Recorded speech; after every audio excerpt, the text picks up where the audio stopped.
तेलंगाना में कांग्रेस के अंदरूनी अख्तलाफात एक बार फिर सामने आ गए हैं। हुकूमती विप वेमुला वीरेशम ने कहा है कि वज़ीर आला रेवंत रेड्डी के खिलाफ कोई गलत बयान बर्दाश्त नहीं किया जाएगा। उन्होंने हुकूमत, पीसीसी और एआईसीसी से मुतालबा किया है कि ऐसे अफराद के खिलाफ सख्त कार्रवाई की जाए। वीरेशम ने कहा है कि पार्टी के फैसलों की मुखालिफत करने वालों को पार्टी में रहने का इखलाकी हक नहीं।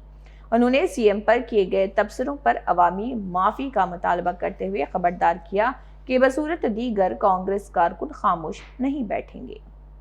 జరుగుతున్నటువంటి పరిణామాల మీద కూడా గౌరవ విప్పులు, గౌరవ ఎమ్మెల్యేలు, ఎమ్మెల్సీలు అందరం కూడా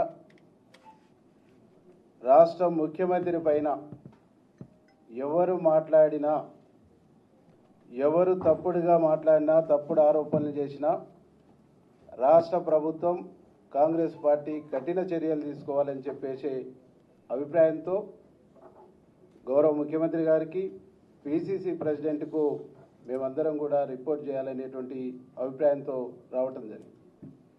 అంటే కాంగ్రెస్ పార్టీలో ఉంటున్నటువంటి వ్యక్తులు ఈరోజు రాష్ట్ర అధినేత సీఎం నిర్ణయాన్ని తప్పుపట్టడం అంటే, ఈ నిర్ణయాన్ని తప్పుపడుతున్నటువంటి వ్యక్తులు, నిర్ణయాన్ని వ్యతిరేకిస్తున్నటువంటి వ్యక్తులు ఈ పార్టీలో ఉండే నైతిక అర్హత లేదనేటువంటి ఒక అభిప్రాయాన్ని కూడా మేము రావటం జరిగింది. అంటే చెట్టు కింద ఉండి చెట్టు కొమ్మనే నరుక్కునేటువంటి ఒక వైఖరి, దుర్మార్గమైనటువంటి వైఖరి, ఇది ప్రతిపక్షాలకు గొంతునిచ్చే వైఖరి.